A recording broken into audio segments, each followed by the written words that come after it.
ಶ್ರೀಗುರುಭ್ಯೋ ನಮಃ ಹರಿ ಓಂ. ಶ್ರೀಮದ್ಭಾಗವತೆ ಮಹಾಪುರಾಣೇ ಅದ್ಯ ಕಥಾ ಪ್ರಾರಂಭೆ ಸತಿ ಯತ್ಕಿಂಚಿತ್ ಪೂರ್ವಕಥಾ ಪ್ರಮೇಯಾನುವಾದ. ಭರತ ಚಕ್ರವರ್ತಿ ಜಡಭರತನಾಗಿ ಅವತಾರ ಮಾಡಿ ಹುಟ್ಟಿ ಯಾವ ರೀತಿಯಾಗಿ ಅವಧೂತಚರ್ಯೆಯಿಂದ ಇದ್ದ ಅನ್ನುವುದನ್ನು ತಿಳಿಸ್ತಾ, ಆ ಭರತ ಚಕ್ರವರ್ತಿ ರಹುಗಣ ಮಹಾರಾಜನಿಗೆ ಮಾಡಿದಂತಹ ಅದ್ಭುತವಾದಂತಹ ಉಪದೇಶ, ಸಂಸಾರ ಅಂದರೆ ಏನು, ಸಂಸಾರಕ್ಕೆ ಕಾರಣ ಏನು, ಸಂಸಾರವನ್ನು ದಾಟುವುದು ಹೇಗೆ, ಈ ಮೂರನ್ನೂ ಕೂಡ ಬಹಳ ಸುಂದರವಾಗಿ ಮನಸ್ಸಿಗೆ ಮುಟ್ಟುವಂತೆ ಭವಾಟವಿಯ ದೃಷ್ಟಾಂತವನ್ನು ಕೊಡುವ ಮೂಲಕ ನಮಗೆ ತಿಳಿಸಿಕೊಟ್ಟಿದ್ದಾರೆ. ಶುಕಾಚಾರ್ಯರಿಗೆ ಪರೀಕ್ಷಿನ್ ಮಹಾರಾಜರು ಪ್ರಶ್ನೆಯನ್ನು ಮಾಡ್ತಾರೆ.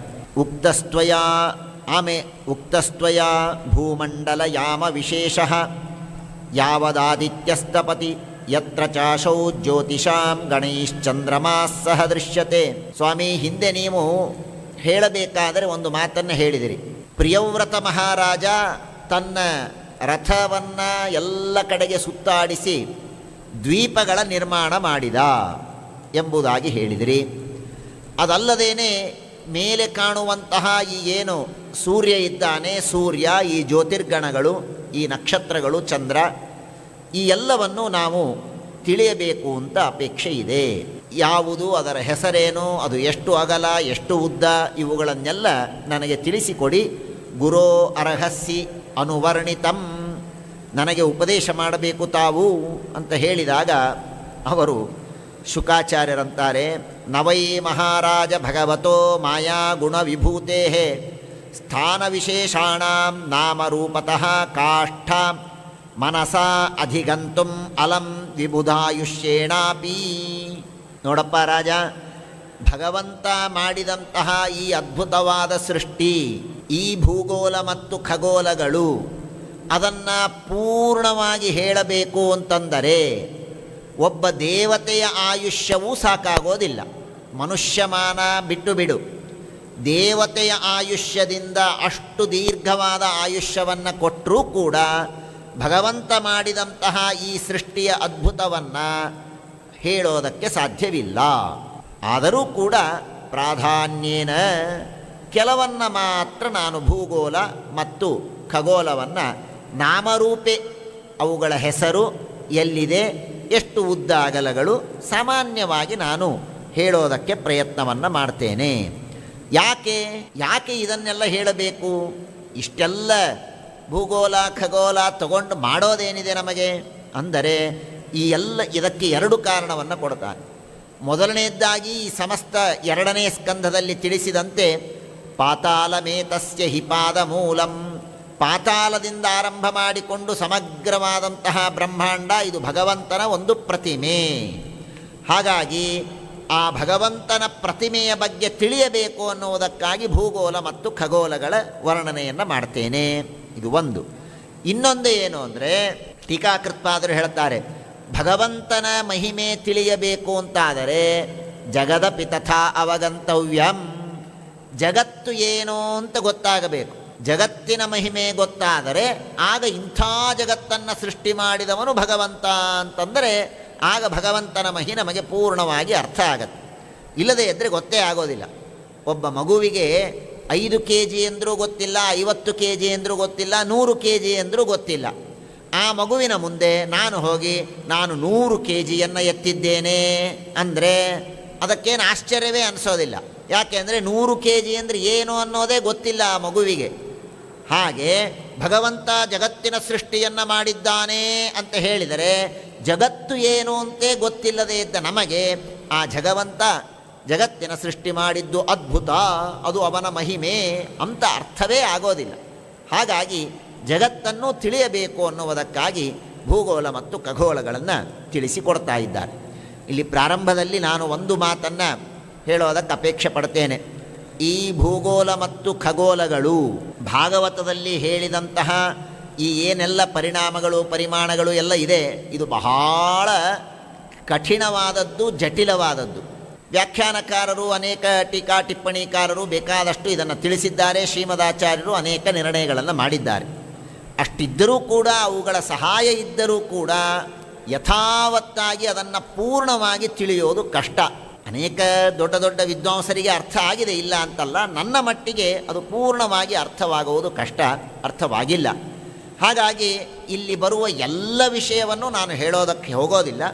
ಸುಮ್ಮನೆ ಒಂದು ಚಿತ್ರಣ ಬರಬೇಕು ಅನ್ನುವುದಕ್ಕಾಗಿ ಹೇಳಲಿಕ್ಕೆ ಪ್ರಯತ್ನವನ್ನು ಮಾಡ್ತೇನೆ. ಜ್ಞಾನಿಗಳು, ವಿದ್ವಾಂಸರು ಇದರಲ್ಲಿ ಏನಾದರೂ ತಪ್ಪುಗಳಿದ್ದರೆ ಅದನ್ನು ಸುಧಾರಣೆ ಮಾಡಬಹುದು, ಅದನ್ನು ತಿದ್ದಿ ನನಗೆ ತಿಳಿಸಬಹುದು. ಪ್ರಧಾನವಾಗಿ ಇಲ್ಲಿ ಯಾವ್ಯಾವುದು ಎಷ್ಟೆಷ್ಟು ಯೋಜನ, ಒಂದಕ್ಕೆ ಒಂದು ಎಷ್ಟು ದೂರದಲ್ಲಿದೆ ಅವೆಲ್ಲವನ್ನು ಹೇಳಿದ್ದಾರೆ. ಅವುಗಳನ್ನು ನಾನು ಹೆಚ್ಚು ಹೇಳೋದಿಲ್ಲ, ಯಾಕೆಂದರೆ ಅದು ಅಷ್ಟು ಸ್ಪಷ್ಟವಾಗಿ ನನಗೂ ಅರ್ಥವಾಗಿಲ್ಲ. ಹಾಗಾಗಿ ಕೇವಲ ಒಟ್ಟಾರೆ ಒಂದು ಪರಿಕಲ್ಪನೆ ಬರುವಂತೆ ತಿಳಿಸಿಕೊಡುವ ಪ್ರಯತ್ನವನ್ನು ಮಾಡ್ತೇನೆ. ಶ್ರೀ ಗುರುಭ್ಯೋ ನಮಃ.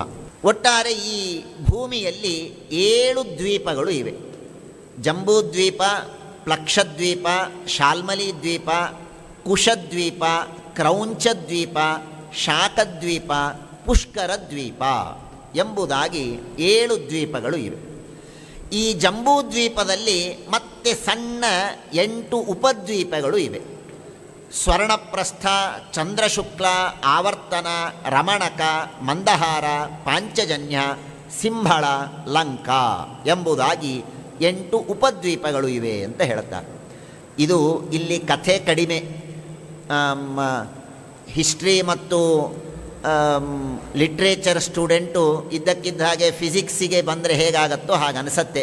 ಕೇವಲ ಅಂಕಿ ಅಂಶಗಳು ಮಾತ್ರ ಇದೆ.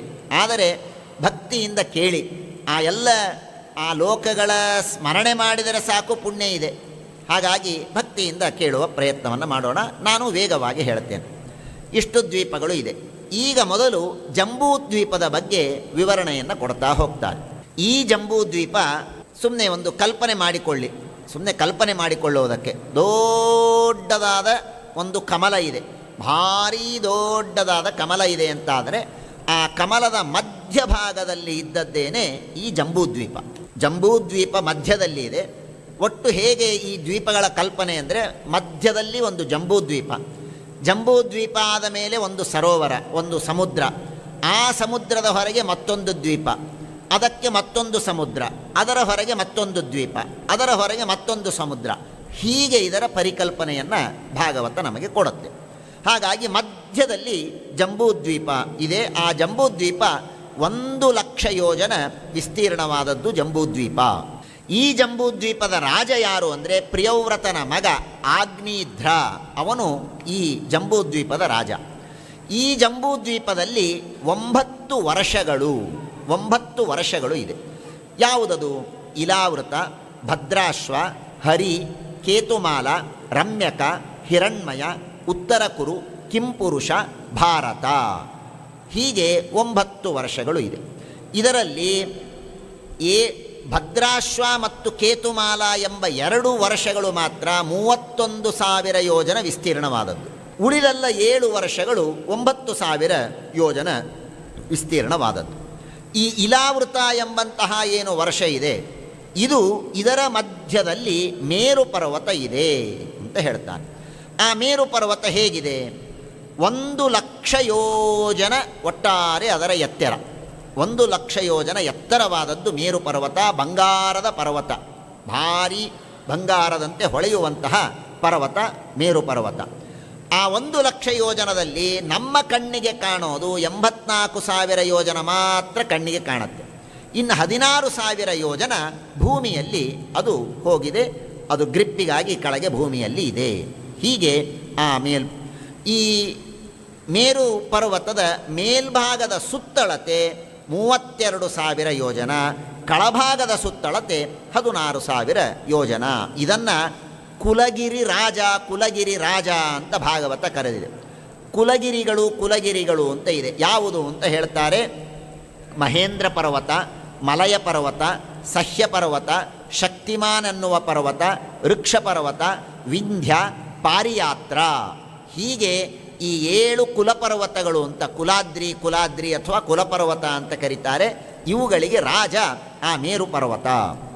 ಈ ಮೇರು ಪರ್ವತ ನೋಡಿ, ಈಗ ನಿಮಗೆ ಗೊತ್ತಾಯಿತು. ಕೆಳಗೆ ಹೀಗಿದೆ, 16,000 ಕೆಳಗಿದೆ, ಮೇಲೆ 32,000 ಇದೆ. ಹೀಗೆ ಇದ್ದದ್ದರಿಂದಾಗಿ ಇದಕ್ಕೆ ಅವಷ್ಟಂಭಕಗಿರಿಗಳು ಅಂತ, ಸಪೋರ್ಟಿವ್ ಪರ್ವತಗಳು ಅಂತ ನಾವು ಅರ್ಥ ಮಾಡಿಕೊಂಡದ್ದು ಇರಲಿ. ಅದಕ್ಕೆ ಸಪೋರ್ಟಿವ್ ಪರ್ವತಗಳು ಅಂತ ಇನ್ನನೇಕ ಪರ್ವತಗಳು ಅದರ ಸುತ್ತಲೂ 4 ಸಪೋರ್ಟಿವ್ ಪರ್ವತಗಳು ಇದೆ. ಮೇರು, ಮೇರುಮಂದರ, ಸುಪಾರ್ಶ್ವ ಮತ್ತು ಕುಮುದ ಎಂಬುದಾಗಿ 4 ಸಪೋರ್ಟಿವ್ ಪರ್ವತಗಳು. ಅದರ ವಿವರವನ್ನು ತಿಳಿಸ್ತಾರೆ. ಪೂರ್ವಕ್ಕೆ ಮಂದರ ಎಂಬಂತಹ ಪರ್ವತ ಇದೆ. ಆ ಮಂದರ ಪರ್ವತದಲ್ಲಿ ಒಂದು ಮರ ಇದೆ, ಮಾವಿನ ಹಣ್ಣಿನ ಗಿಡ. ದೇವಚೂತ ಅಂತ ಅದನ್ನು ಕರೀತಾರೆ. ಅದು 1100 ಯೋಜನ ಎತ್ತರದ ಗಿಡ. ಅದರ ಅಗಲವು, ಅದರ ಗಿಡ, ಅದರ ಎಲೆಗಳು, ರಂಬೆ, ಕೊಂಬೆ ಅವುಗಳು ಕೂಡ 1100 ಯೋಜನ ಅಗಲವಾಗಿ ಬೆಳೆದಿದೆ. ಅದರ ಕಾಂಡ, ಮಧ್ಯದ ಭಾಗದ ಕಾಂಡ ಮಾತ್ರ 100 ಯೋಜನ ಅಗಲವಾದಂತಹ ಕಾಂಡ. ಇಂತಹ ಒಂದು ದೊಡ್ಡದಾದ ಗಿಡ ಮಾವಿನ ಹಣ್ಣಿನ ಗಿಡ. ಅದರ ರಸ ಬೇರೆ ಪುರಾಣಗಳಲ್ಲಿ ವರ್ಣನೆ ಬರುತ್ತೆ. ಈ ಮಾವಿನ ಹಣ್ಣು ಎಷ್ಟು ದೊಡ್ಡದಿತ್ತು ಅಂದರೆ ಅರತ್ನಿ ಅಂತ ಹೇಳ್ತಾರೆ. ಅಷ್ಟು ದೊಡ್ಡದು, 1,000,000 ಯೋಜನ ವಿಸ್ತೀರ್ಣವಾದಂತಹ ದೊಡ್ಡ ದೊಡ್ಡ ಹಣ್ಣುಗಳಂತೆ ಅವೆಲ್ಲ, ಅಂಥ ದೊಡ್ಡ ಹಣ್ಣುಗಳು ಅಂತ. ಭಾಗವತದಲ್ಲಿ ಆನೆಯ ಆಕಾರದ ಹಣ್ಣುಗಳು, ಅಷ್ಟು ದೊಡ್ಡ ಹಣ್ಣು. ಒಂದು ಮಾವಿನ ಹಣ್ಣನ್ನು ತೆಗೆದುಕೊಂಡು ಬಂದರೆ 1,000 ಜನರಿಗೆ ಶೀಕರಣೆ ಮಾಡ್ಬೋದು ಆರಾಮಾಗಿ. ಅಷ್ಟು ದೊಡ್ಡ ದೊಡ್ಡ ಹಣ್ಣುಗಳು ಆ ದೇವಚೂತ ಎಂಬ ಗಿಡದಲ್ಲಿ ಇದೆ.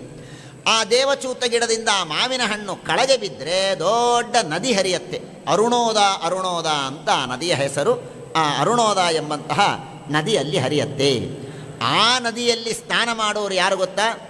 ಬೇರೆ ಯಾರಿಗೂ ಪ್ರವೇಶ ಇಲ್ಲ ಅಲ್ಲಿ.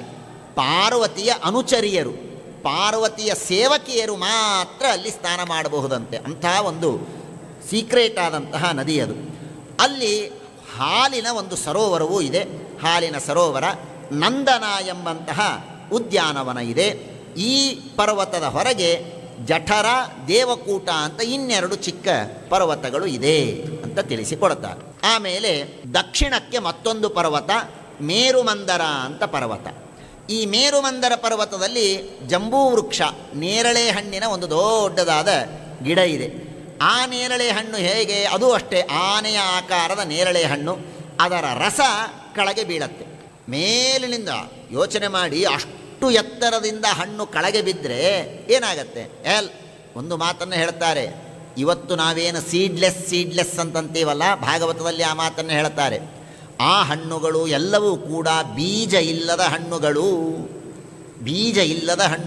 ಸೀಡ್ಲೆಸ್ ಆದಂತಹ ಹಣ್ಣುಗಳು ಅಂತ ಹೇಳುತ್ತೆ ಭಾಗವತ.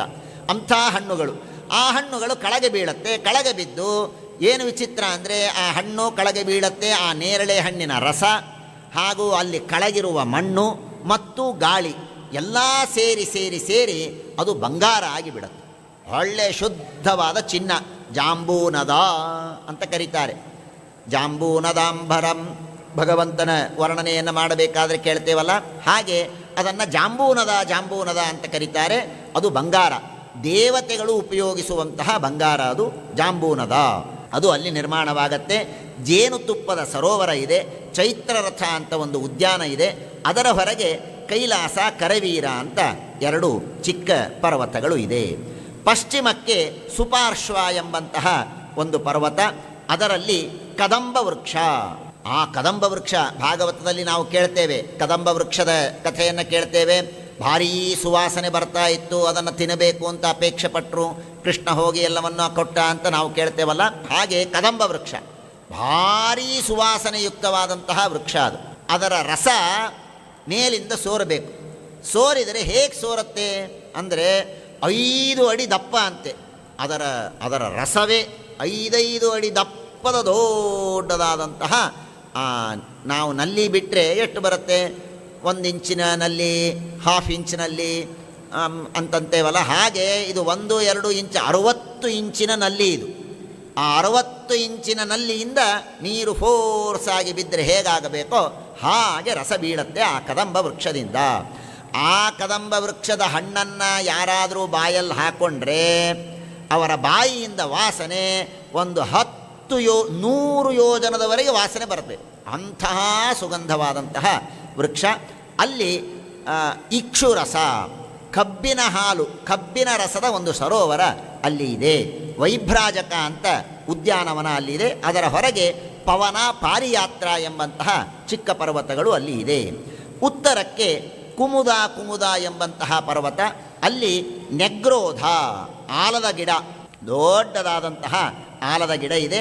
ಶತಬಲಶ ಅಂತ ಅದಕ್ಕೆ ಹೆಸರು. ಆ ಆಲದ ಗಿಡದಿಂದ ಅದೇನು ವಿಚಿತ್ರವಾದದ್ದು ಅಂದರೆ, ಆ ಆಲದ ಗಿಡದ ಹತ್ರ ಹೋಗಿ ಹಾಲು ಬೇಕು, ಹಾಲು ಕೊಡುತ್ತೆ. ಮೊಸರು ಬೇಕು ಅಂದರೆ ಮೊಸರು ಕೊಡುತ್ತೆ. ಪಯಃ, ದಧಿ, ಗೃಥ, ಮಧು, ಗುಡಾನ್ನಾದಿ.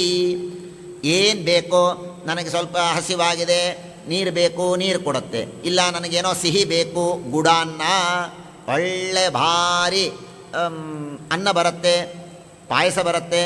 ಅದು ಬಿಡಿ, ತಿನ್ನೋದಷ್ಟೇ ಅಲ್ಲ, ನನಗೆ ಶ್ರಮ ಆಗಿದೆ, ಹಾಸಿಗೆ ಬೇಕು, ಶಯ್ಯ, ಆಸನ, ಆಭರಣ, ಸರ್ವಕಾಮ ದುಘ, ಏನು ಕೇಳ್ತಿರೋ ಎಲ್ಲವನ್ನು ಕೊಡುತ್ತಂತೆ ಆ ಆಲದ ಮರ. ಅಂಥ ದೊಡ್ಡದಾದಂತಹ ಆಲದ ಮರ ಇದೆ. ಅಲ್ಲಿ ಒಂದು ಆ ಆಲದ ಮರದ ಕೆಳಗೆ ಇದ್ದವರು, ಅಂದರೆ ಆ ಊರಿನಲ್ಲಿದ್ದವರಿಗೆ ಯಾವತ್ತೂ ಜರ ಮರಣ ಯಾವುದೂ ಇಲ್ಲ ಎಂಬುದಾಗಿ ತಿಳಿಸಿಕೊಡ್ತಾರೆ. ಆಮೇಲೆ ಅಲ್ಲಿ ಮೃಷ್ಟಜಲ, ಒಂದು ಸಿಹಿ ನೀರಿನ ಸರೋವರವೂ ಇದೆ. ಅದಾದ ಮೇಲೆ ಸರ್ವತೋಭದ್ರ ಅಂತ ಉದ್ಯಾನವನ, ಅದರ ಹೊರಗೆ ಶೃಂಗ, ಮಕರ ಎಂಬ 2 ಚಿಕ್ಕ ಪರ್ವತಗಳು ಇದೆ. ಇದು ಇಷ್ಟು ಮೇರು ಪರ್ವತವನ್ನು ಅವಷ್ಟಂಭನ, ಅದಕ್ಕೆ ಸಪೋರ್ಟಿವ್ ಆದ 4 ಪರ್ವತಗಳ ಬಗ್ಗೆ ತಿಳಿಸಿದರು. ಇನ್ನು ಮೇರು ಪರ್ವತದ ಕೆಲವು ವಿಶೇಷಗಳನ್ನು ಹೇಳ್ತಾರೆ. ಆ ಮೇರು ಪರ್ವತದಲ್ಲಿ ಕೆಲವು ಚಿಕ್ಕ ಚಿಕ್ಕ ಕೇಶರ ಪರ್ವತ ಅಂತ ಸಣ್ಣ ಸಣ್ಣ ಪರ್ವತಗಳೆಲ್ಲ ಆ ಮೇರು ಪರ್ವತದಲ್ಲಿ ಇದೆ. ಅದನ್ನು ಹೇಳ್ತಾರೆ. ಕುರಂಗ, ಕುರರ, ಕುಸಂಭ, ವೈಕಂಕ, ಚಿತ್ರಕೂಟ, ಶಿಶಿರ, ಪತಂಗ, ರುಚಕ, ನಿಷಧ, ಶಿತಿವಾಸ, ಕಪಿಲ, ಶಂಖ, ವೈಡೂರ್ಯ, ಜಾರುಧಿ, ಹಂಸ, ಋಷಭ, ನೀರ, ನಾಗ, ಕಾಲಾಂಜನ, ನಾರದ ಎಂಬುದಾಗಿ ಚಿಕ್ಕ ಚಿಕ್ಕ ಪರ್ವತಗಳು ಆ ಮೇರು ಪರ್ವತದ ಮೇಲೆ ಇದೆ.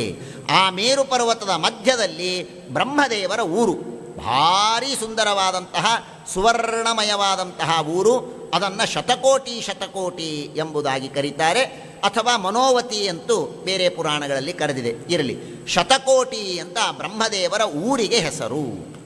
ಆ ಬ್ರಹ್ಮದೇವರ ಊರು 10,000 ಯೋಜನ ವಿಸ್ತೀರ್ಣವಾದದ್ದು, ದೊಡ್ಡದಾದಂತಹ ಊರು ಬ್ರಹ್ಮದೇವರು. ಆ ಬ್ರಹ್ಮದೇವರ ಸುತ್ತಲೂ ಬಾಡಿಗಾರ್ಡ್ಸ್, ದಿಕ್ಪಾಲಕರ ಬೇರೆ ಬೇರೆ ಸಣ್ಣ ಸಣ್ಣ ಊರುಗಳು. ಸಣ್ಣದು ಅಂದರೆ 2,500 ಯೋಜನ ಅಷ್ಟೇ. 2,500 ಯೋಜನದ ಸಣ್ಣ ಸಣ್ಣ ಊರುಗಳು ದಿಕ್ಪಾಲಕರದು ಇದೆ ಅಂತ ತಿಳಿಸಿಕೊಳ್ತಾರೆ. ಇಂದ್ರನ ಊರಿನ ಹೆಸರು ಅಮರಾವತಿ ಅಂತ, ಅಗ್ನಿಯ ಊರಿನ ಹೆಸರು ತೇಜೋವತಿ ಅಂತ, ಯಮ ಸಂಯಮನಿ, ನಿವೃತ್ತಿಯ ಊರಿನ ಹೆಸರು ಕೃಷ್ಣಾಂಗನ ಅಂತ, ವರುಣನ ಊರಿನ ಹೆಸರು ಶ್ರದ್ಧಾವತಿ ಅಂತ, ವಾಯುವಿನ ಊರಿನ ಹೆಸರು ಗಂಧವತಿ ಅಂತ, ಕುಬೇರನ ಊರಿನ ಹೆಸರು ಮಹೋದಯ ಅಂತ, ಈಶಾನ್ಯ ದಿಕ್ಕಿಗೆ ಅಭಿಮಾನಿಯಾದ ಈಶಾನನ ಊರಿನ ಹೆಸರು ಯಶೋವತಿ ಅಂತ. ಹೀಗೆ 8 ಊರುಗಳು ಬ್ರಹ್ಮದೇವರ ಊರಿನ ಸುತ್ತಲೂ ಇದೆ ಎಂಬುದಾಗಿ ತಿಳಿಸಿಕೊಡ್ತಾರೆ. ಆಮೇಲೆ ಈ ಬ್ರಹ್ಮದೇವರ ಈ ಸದನದ ಮೇಲೇನೆ ಬೀಳುತ್ತಾಳೆ ಸಾಕ್ಷಾತ್ ಭಾಗೀರಥಿ. ತತ್ರ ಭಗವತಃ ಸಾಕ್ಷಾತ್ ಯಜ್ಞಲಿಂಗಸ್ಯ ವಿಷ್ಣೋರ್ವಿಕ್ರಮತಃ ವಾಮಪಾದಾಂಗುಷ್ಠನಖ ನಿರ್ಭಿನ್ನೋರ್ಧ್ವಾಂಡಕಟಾಹ ವಿವರೇಣ ಅಂತಃ ಪ್ರವಿಷ್ಟಾ ಯಾ ಬಾಹ್ಯ ಜಲಧಾರ ತಚ್ಚರಣ ಪಂಕಜಾವನೇಜನಾರುಣ ಕಿಂಜಲ್ಕ ಕುಂಕುಮೋಪರಂಜಿತ ಅಖಿಲ ಜಗದಮಲಾಪಃ ಉಪಸ್ಪರ್ಶನಾಮಲ ಸಾಕ್ಷಾತ್ ಭಗವತ್ಪದಿ ಇತ್ಯನುಲಕ್ಷಿತ ವಚೋಭಿಃ ಅಭಿಧೀಯಮಾನ ಅತಿಮಹತಾ ಕಾಲೇನ ಯುಗಸಹಸ್ರೋಪಲಕ್ಷಣೇನ ದಿವೋ ಮೂರ್ಧನ್ಯವತತಾರ ಯತ್ತತ್ ವಿಷ್ಣುಪದಮಾಹುಃ. ಮೊನ್ನೆಯೇ ಭಾಗೀರಥಿ ಜಯಂತಿಯಾಗಿದೆ. ಭಾಗೀರಥಿಯ ಸ್ಮರಣವನ್ನು ಮಾಡೋಣ. ಆ ಗಂಗಾ ನದಿ ಭಗವಂತನ ಪಾದದಿಂದ, ಭಗವಂತನ ಪಾದ ಆ ಬ್ರಹ್ಮಾಂಡದ ಕಟಾಹಕ್ಕೆ, ಎಂಥ ದೊಡ್ಡ ಕಟಾಹ, ಬ್ರಹ್ಮಾಂಡದ ಕಟಾಹ ಮೊನ್ನೆ ಕೇಳಿದ್ದೀರಿ. 100 ಯೋಜನ ವಿಸ್ತೀರ್ಣವಾದಂತಹ ದಪ್ಪನೆಯ ಮೈ ಇರುವಂತಹದ್ದು ಬ್ರಹ್ಮಾಂಡ ಕಟಾಹ. ಏನು ಸಣ್ಣದಲ್ಲ, ಸುಮ್ಮನೆ ತೆಂಗಿನಕಾಯಿ ಹೊಡೆದಾಗ ಹೀಗೆ ಹೊಡೆದ್ರೆ ಒಡೆಯುವಂತಹದ್ದಲ್ಲ. ಅದು 100 ಯೋಜನ ವಿಸ್ತೀರ್ಣವಾದದ್ದು. ಅಷ್ಟು ದಪ್ಪನೆಯ ಬಂಗಾರದ ಚರ್ಮ, ಬಂಗಾರದ ತೊಗಟೆ ಇರುವಂಥದ್ದು ಆ ಬ್ರಹ್ಮಾಂಡ. ಅಂತಹ ದೊಡ್ಡ ಬ್ರಹ್ಮಾಂಡವನ್ನು ಭಗವಂತ ತನ್ನ ವಾಮ ಪಾದಾಂಗುಷ್ಠ, ತನ್ನ ಎಡಗಾಲಿನ ಅಂಗುಷ್ಠ ಹೆಬ್ಬರಳು ತಾಕಿದೆ ಫುಲ್ ಕ್ರ್ಯಾಕ್ ಬಿದ್ದು ಹೊರಗಡೆಯಿಂದ ಭಗವಂತ ಆ ಗಂಗಾ ನದಿಯನ್ನು ತರಿಸ್ತಾ ಇದ್ದಾನೆ. ಭಗವಂತನ ಇದೆಲ್ಲ ನೀವು ಮುಂದೆ ಕೇಳ್ತಾ ಹೋದರೆ ಇವೆಲ್ಲ ಭಗವಂತನ ಮಹಿಮೆಯಲ್ಲಿ ಅತೀ ಸಣ್ಣ ಮಹಿಮೆ ಅಂತ ಅನಿಸತ್ತೆ ನಿಮಗೆ, ಅತೀ ಸಣ್ಣ ಮಹಿಮೆ ಅಂತ ಅನಿಸತ್ತೆ. ಅಂಥ ಅದ್ಭುತವಾದಂತಹ ಪರಾಕ್ರಮ ಗಂಗಾ ನದಿ ಅಲ್ಲಿಂದ ಬಂದಿದೆ. ಇಲ್ಲಿ ಶ್ರೀಮದಾಚಾರ್ಯರು ತಿಳಿಸಿಕೊಡ್ತಾರೆ, ಭಗವಂತನ ಎಡಗಾಲಿನಿಂದ ಗಂಗೆ ಬಂದದ್ದು ವರಾಹ ಕಲ್ಪದಲ್ಲಿ ಮಾತ್ರ, ಶ್ವೇತವರಾಹ ಕಲ್ಪ, ಈ ಕಲ್ಪದಲ್ಲಿ ಮಾತ್ರ ಎಡಗಾಲಿನಿಂದ ಬರ್ತಾಳೆ. ಇದನ್ನು ಬಿಟ್ಟು ಉಳಿದ ಎಲ್ಲ ಕಲ್ಪಗಳು, ಪಾದ್ಮಕಲ್ಪ ಅಂತ ಇದೆ, ಬೇರೆ ಬೇರೆ ಕಲ್ಪಗಳೆಲ್ಲ ಬರುತ್ತೆ. ಆ ಎಲ್ಲ ಕಲ್ಪಗಳಲ್ಲಿ ಭಗವಂತನ ಬಲಗಾಲಿನಿಂದಲೇ ಭಾಗೀರಥಿ ಬರ್ತಾಳೆ. ಹಾಗಾಗಿ ನೀವು ತಿರುಕೋಯಿಲೂರಿನಲ್ಲಿ ನೋಡಿರ್ಬೋದು, ತಿರುಕೋಯಿಲೂರಿನಲ್ಲಿ ಬಲಗಾಲು ಮೇಲೆ ಎತ್ತಿದ ತ್ರಿವಿಕ್ರಮ ರೂಪಿಯಾದ ಭಗವಂತ ಇದ್ದಾನೆ. ಭಾಗವತ ಹೇಳುತ್ತೆ ಎಡಗಾಲಿನಿಂದ ಗಂಗೆ ಬಂದ್ಲು ಅಂತ. ಹಾಗಾದರೆ ತಿರುಕೋಯಿಲೂರಿನಲ್ಲಿದ್ದದ್ದು ಸುಳ್ಳಾಯ್ತಲ್ಲ. ಭಾಗವತ ಎಡಗಾಲು ಅನ್ನತ್ತೆ, ತಿರುಕೋಯಿಲೂರಲ್ಲಿ ಬಲಗಾಲಿದೆ, ಯಾವುದು ಸರಿ? ಅದಕ್ಕೆ ಶ್ರೀಮದಾಚಾರ್ಯ ಹೇಳಿದ್ರು, ಏನಿಲ್ಲಪ್ಪ, ಎರಡೂ ಸರಿಯೇ. ವರಾಹ ಕಲ್ಪದಲ್ಲಿ ಎಡಗಾಲಿನಿಂದ ಬಂದದ್ದು, ಬೇರೆ ಎಲ್ಲ ಕಲ್ಪಗಳಲ್ಲಿ ಬಲಗಾಲಿನಿಂದ ಬಂದದ್ದು ಅಂತ ತಿಳಿದರೆ ಸಮಸ್ಯೆ ಇಲ್ಲ. ಹೀಗೆ ಗಂಗೆ ಹರಿದು ಬರ್ತಾಳೆ. ತತಃ ಸಪ್ತ ಋಷಯಃ ತತ್ಪ್ರಭಾವಜ್ಞಾ ನನು ತಪಸಃ ಆತ್ಯಂತಿಕಿ ಸಿದ್ಧಿರೀತಾವತಿ ಭಗವತಿ ಸರ್ವಾತ್ಮನಿ ವಾಸುದೇವೆ ಅನವರತ ಭಕ್ತಿಯೋಗ ಲಾಭೇನೈವ ಉಪಕ್ಷಿತ ಅನ್ಯಾರ್ಥಾತ್ಮಗತಯಃ ಮುಕ್ತಿಮಿವ ಆಗತಾಂ ಮುಮುಕ್ಷವಃ ಸುಬಹುಮಾನಂ ಏನಾಂ ಅದ್ಯಾಪಿ ಜಟಾಜೂಟೈಃ ಉದ್ವಹಂತಿ. ಆ ಗಂಗೆಯ ಮಹಿಮೆಯನ್ನು ಹೇಳ್ತಾರೆ. ಆ ಗಂಗೆಯನ್ನು ಎಲ್ಲ ಜ್ಞಾನಿಗಳು, ಸಪ್ತರ್ಷಿಗಳು, ಎಲ್ಲ ಜ್ಞಾನಿಗಳು ಕೂಡ ಆ ಗಂಗಾ ಭಗವಂತನ ಪಾದೋದಕ ನಮ್ಮ ತಲೆಯ ಮೇಲೆ ಬಿದ್ದರೆ ಸಾಕು, ನಮ್ಮ ಎಲ್ಲ ಪಾಪಗಳೆಲ್ಲ ಕಳೆದು ನಾವು ಮುಕ್ತರಾಗ್ತೇವೆ ಅಂತನ್ನುವ ಭಕ್ತಿಯಿಂದ ತಲೆಯ ಮೇಲೆ ಧಾರಣೆ ಮಾಡ್ತಾರೆ. ಅಂತಹ ಗಂಗೆ, ಆ ಗಂಗೆಯನ್ನು ಧಾರಣೆ ಮಾಡಿದ್ದಕ್ಕಾಗಿ ರುದ್ರದೇವರು ಶಿವಶಿವೋಭೂತ್, ರುದ್ರದೇವರು ಶಿವ ಅಂತ ಆದ, ಮಂಗಲಮಯರಾದರು. ಅಂಥ ಗಂಗೆ, ಏನು ಗಂಗೆಯ ಮಹಿಮೆ, ಅದ್ಭುತವಾದ ಗಂಗೆಯ ಮಹಿಮೆ ಇದೆ. ಹಾಗಾಗಿ ನೇರವಾಗಿ ಭಗವಂತನ ಕಾಲಿನಿಂದ ಬಂದದ್ದು. ನಾವು ರಾಯರ ಪಾದೋದಕ ಅಂತಂತೇವೆ, ರಘುತ್ತಮರ ಪಾದೋದಕ ಅಂತೇವೆ, ಸ್ವಾಮಿಗಳ ಪಾದ ಪೂಜೆಯನ್ನು ಮಾಡಿ ಅದನ್ನು ತಲೆಗೆ ಪ್ರೋಕ್ಷಣೆ ಮಾಡಿಕೊಳ್ತೇವೆ, ಇದರಿಂದೆಲ್ಲ ಪಾಪ ಹೋಯಿತು ಅಂತ ಅಂದ್ಕೊಳ್ತೇವೆ. ಹೌದೋ ಅಲ್ವೋ?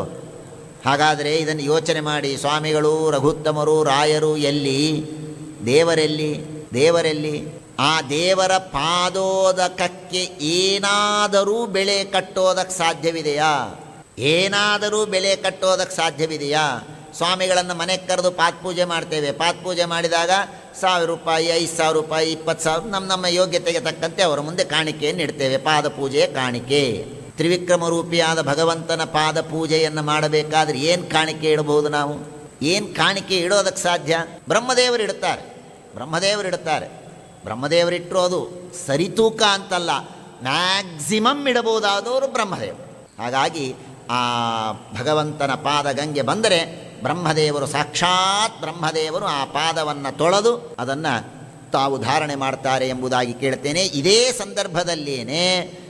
ಸಂದರ್ಭದಲ್ಲಿ ಜಾಂಬವಂತ ಓ ನಮ್ಮ ದೇವರ ಪಾದೋದಕ ಬಂದಿದೆ, ಬ್ರಹ್ಮದೇವರು ಪಾದಪೂಜೆ ಮಾಡ್ತಾ ಇದ್ದಾರೆ, ಬನ್ನಿ ಅಂತ ಭಾರಿ ಖುಷಿಪಟ್ಟು ಎಲ್ಲ ಕಡೆಗೆ ಪ್ರಚಾರ ಮಾಡ್ತಾ ಹೋದರಂತೆ. ಜಾಂಬವಂತ ಪ್ರಚಾರ ಮಾಡುವ ಸಂದರ್ಭದಲ್ಲಿ ಆ ಮೇರು ಪರ್ವತದ್ದು ಸ್ವಲ್ಪ ಅವರ ಮಂಡಿಗೆ ಬಡಿದು ಬಿಡ್ತು.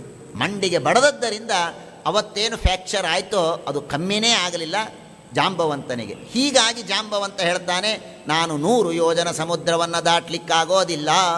ಇದೇ ಕಾರಣವನ್ನು ಕೊಡ್ತಾನೆ. ನಾನು ತ್ರಿವಿಕ್ರಮ ರೂಪಿಯಾದ ಭಗವಂತ ಪಾದೋದಕ ಬಂದಾಗ ಅದನ್ನು ಸಂತೋಷದಿಂದ ಎಲ್ಲ ಕಡೆಗೆ ಹೋಗಬೇಕಾದರೆ ನನ್ನ ಮಂಡಿಗೆ ಬಡಿಯಿತು, ಆದ್ದರಿಂದ ಆಗಲಿಲ್ಲ ಅಂತ ಹೇಳ್ತಾನೆ. ಹೀಗೆಲ್ಲ ಕಥೆಗಳು ಬರುತ್ತೆ. ಅಂತಹ ಗಂಗೆ, ಆ ಗಂಗೆ ಮೇಲಿನಿಂದ ಹರಿದು ಬಂದಳು. ಮೇಲಿನಿಂದ ಹರಿದು ಏನು 1 ನಿಮಿಷಕ್ಕೆ ಬರಲಿಕ್ಕಾಗತ್ತೆ? ಆಗೋದಿಲ್ಲ, ಬೇಕಾದಷ್ಟು ಆ ಬ್ರಹ್ಮಾಂಡದ ಕಟಾಹದಿಂದ ಬರಬೇಕಲ್ಲ.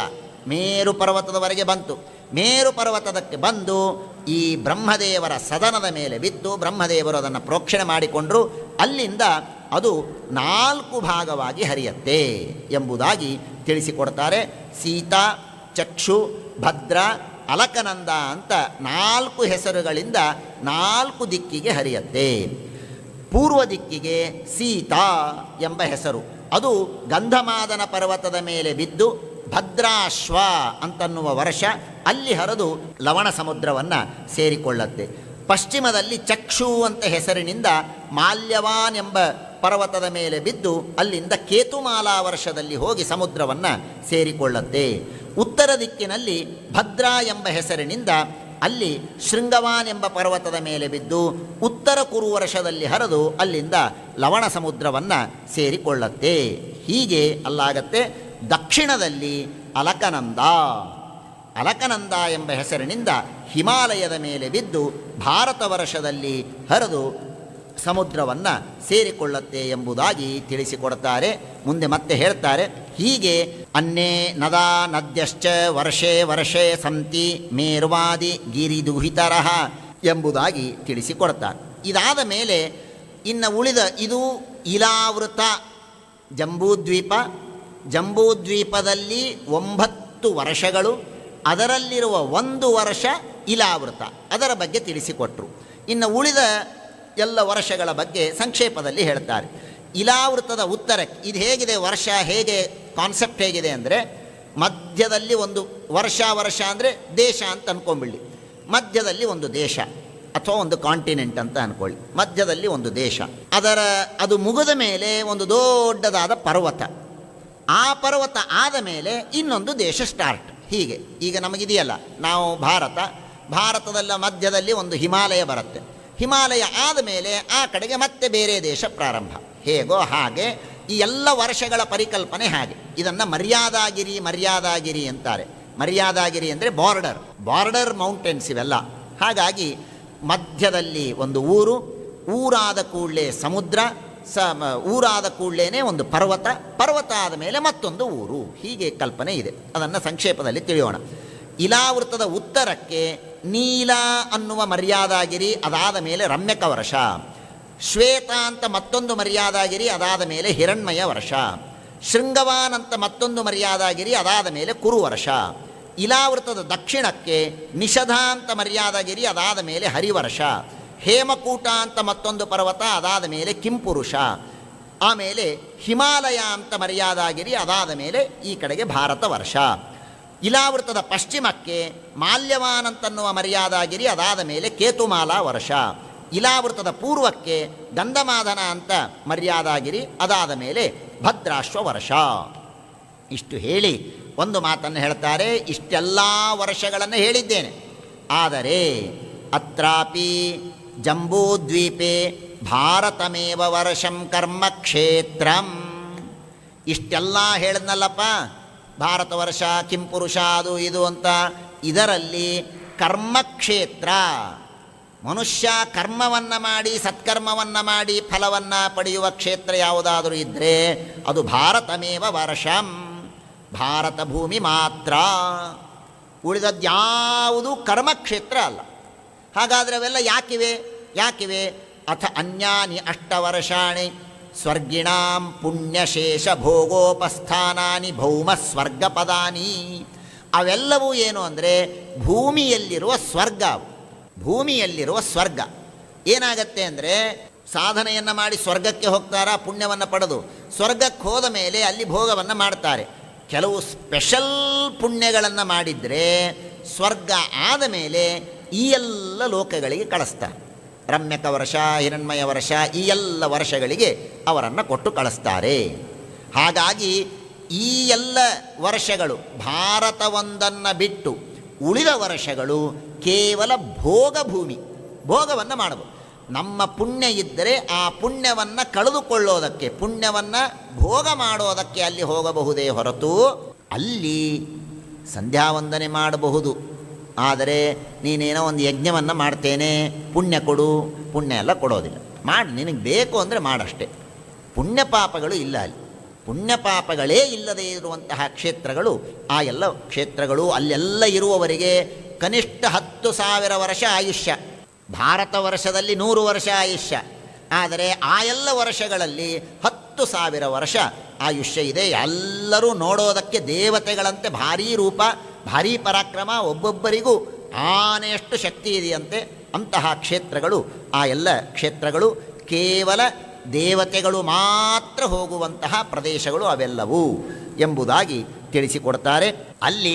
ಅಲ್ಲಿ ಬೇರೆ ಯುಗ ಇಲ್ಲವೇ ಇಲ್ಲ, ಯಾವಾಗಲೂ ತ್ರೇತಾಯುಗನೇ, ಯಾವಾಗಲೂ ತ್ರೇತಾಯುಗವೇ ಅಲ್ಲಿ ಇರುತ್ತೆ.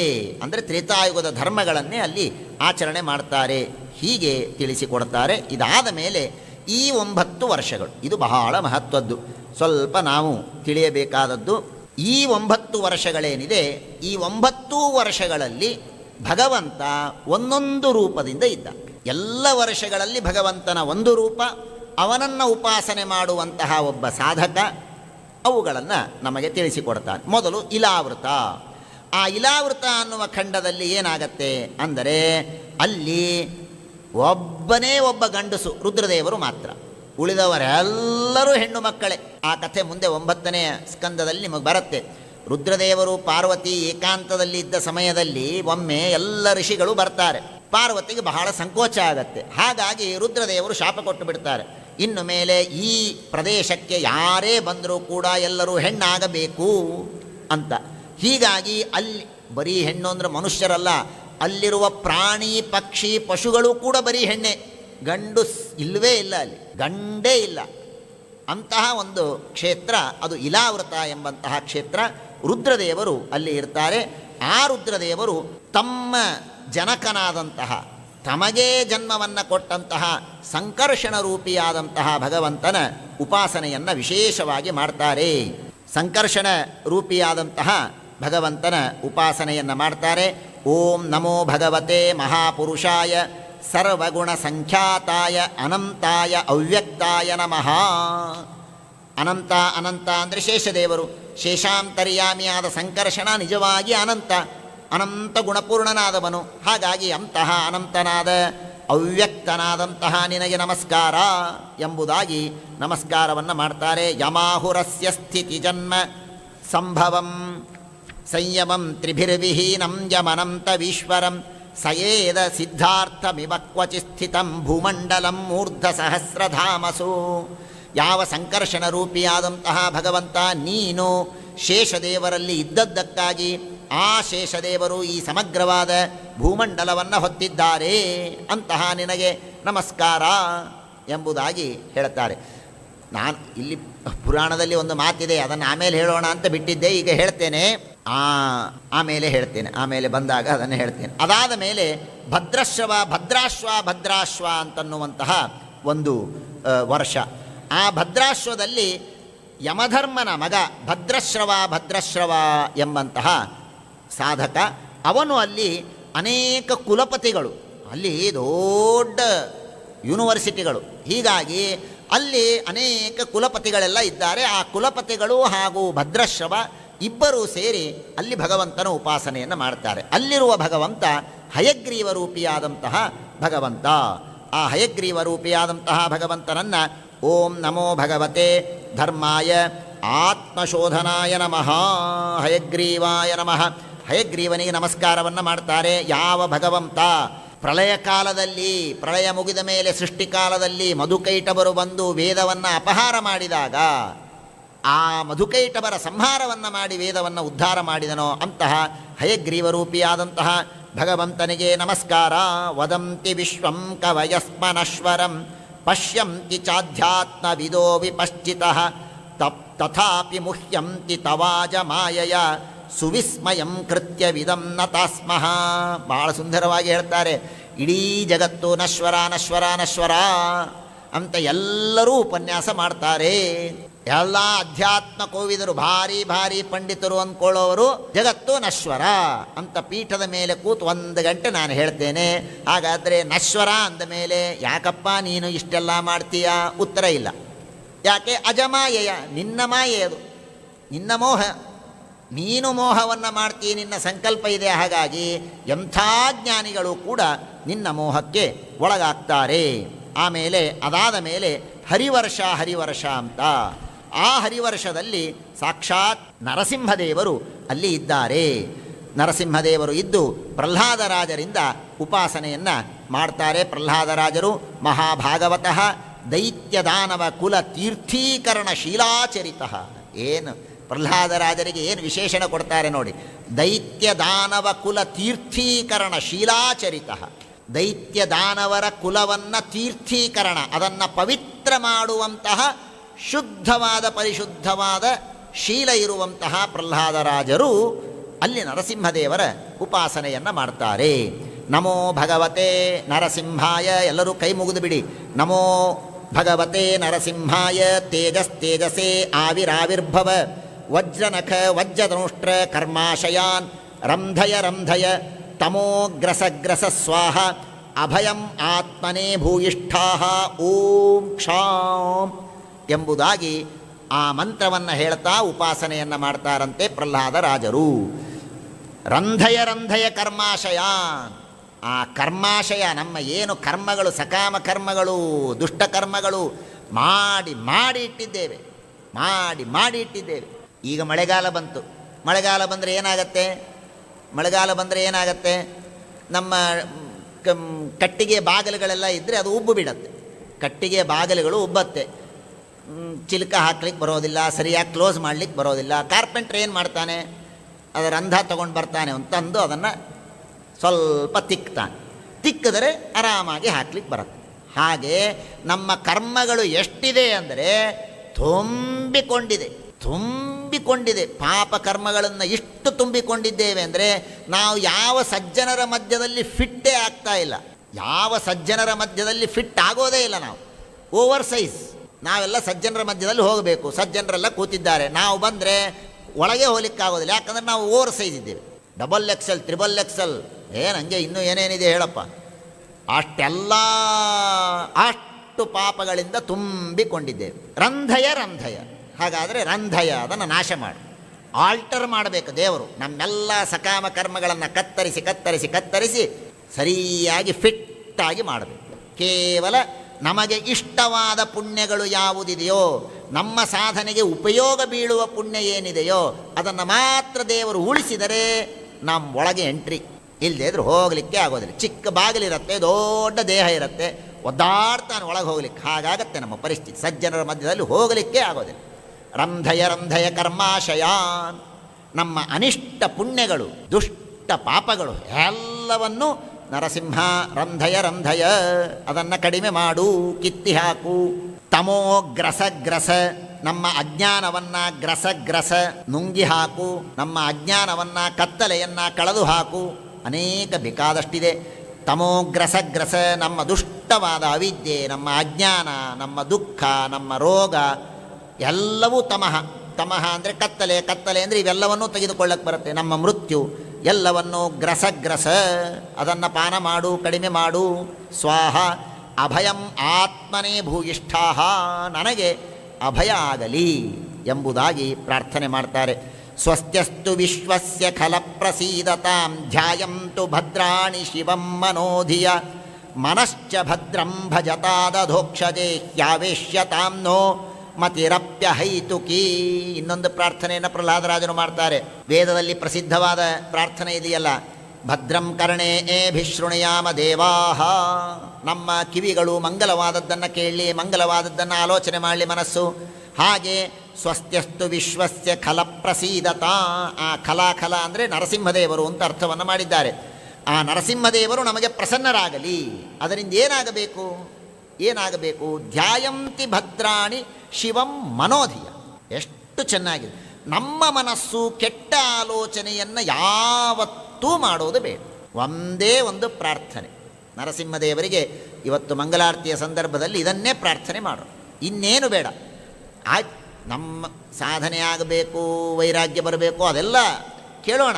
ಆದರೆ ಇದೊಂದು ಬೇಸಿಕ್ ನೋಡಿ, ಇದು ಬೇಸಿಕ್. ಮನಸ್ಸು ಕೆಟ್ಟ ಆಲೋಚನೆಯನ್ನು ಮಾಡೋದನ್ನು ಬಿಟ್ಟರೆ ಇನ್ನೆಲ್ಲ ಆಟೋಮೆಟಿಕ್ಕಾಗಿ ಬಂದುಬಿಡತ್ತೆ. ನರಸಿಂಹದೇವರಿಗೆ ಪ್ರಹ್ಲಾದರಾಜರು ಮಾಡೋ ಪ್ರಾರ್ಥನೆ ಎಷ್ಟು ಸುಂದರವಾಗಿದೆ ಅಂತಾರೆ. ಧ್ಯಾಯಂತು ಭದ್ರಾಣಿ ಶಿವಂ ಮನೋಧಿಯ. ಪ್ರಹ್ಲಾದರಾಜರು ಇಲ್ಲೂ ನೋಡಿ, ನನಗೆ ಮಂಗಲವಾದ ಆಲೋಚನೆಯನ್ನು ಮಾಡುವ ಶಕ್ತಿ ಕೊಡು, ಅವೆಲ್ಲ ಅಲ್ಲೇ ಇಲ್ಲ. ನನ್ನ ಮನಸ್ಸು ನಿನ್ನ ಅಧೀನ, ಅದು ಒಳ್ಳೆಯ ಆಲೋಚನೆಯನ್ನು ಮಾಡುವಂತೆ ಮಾಡು ನೀನಷ್ಟೇ. ನಾನು ಮಾಡ್ತೇನೆ ಅಂತನ್ನುವ ಅಹಂಕಾರ ನನಗಿಲ್ಲ. ಸರಿ ಮಾಡಪ್ಪ, ಆಗಲಿ. ಪ್ರಹ್ಲಾದರಾಜರು ನಾವು ಹೋಗಿ ದೇವರಿಗೆ ಬೇಡ್ಕೋತೇವೆ, ಇವತ್ತಿನಿಂದ ನಾನು ಕೆಟ್ಟ ಆಲೋಚನೆಯನ್ನು ಮಾಡಬಾರದು ಅಂತ ಮಾಡಿದ್ದೇನೆ. ದೇವರಂದ ಆಯಿತು. ನಾನು ಮನೆಗೆ ಬಂದೆ. ಮನೆಗೆ ಬಂದು ಪ್ರತಿಜ್ಞೆ ಮಾಡಿದ್ದೇನಪ್ಪ ಕೆಟ್ಟ ಆಲೋಚನೆ ಮಾಡಬಾರ್ದು ಅಂತ ನಾನು ಅಹಂಕಾರದಿಂದ ಏನಾದರೂ ಕೆಟ್ಟ ಆಲೋಚನೆ ಮಾಡೋದು ಬೇಡ ಅಂತ ಶುರು ಮಾಡಿದರೆ ಒಂದು 5 ನಿಮಿಷಕ್ಕೆ ಮತ್ತೆ ಬರೋದಕ್ಕೆ ಶುರುವೇ ಆಗ್ಬಿಡುತ್ತೆ ಕೆಟ್ಟ ಆಲೋಚನೆ.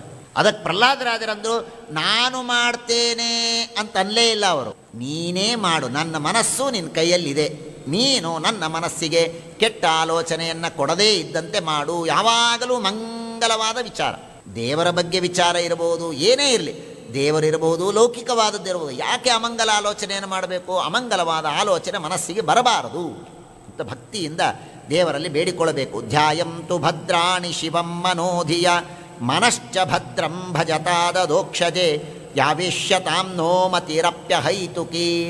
ದೇವರೇ ದೇವರೇ ಕೆಲವರು ಅಂತಿರ್ತಾರೆ, ನಾನು ಊರಿಗೆ ಬಂದೆ. ಯಾಕೆ ಬಂದ್ರಿ? ಏನಿಲ್ಲರಿ, ಸುಮ್ಮನೆ ಬಂದೆ. ನಮ್ಮ ಮನೆಗೆ ಬಂದರು. ಯಾಕೆ ಬಂದ್ರಿ? ಏನೋ ಕೆಲಸ ಇತ್ತು ಅಂತ ಬಂದರೆ ಕೆಲಸ ಮಾಡಿ ಕಳಿಸ್ಬಿಡ್ತೇವೆ.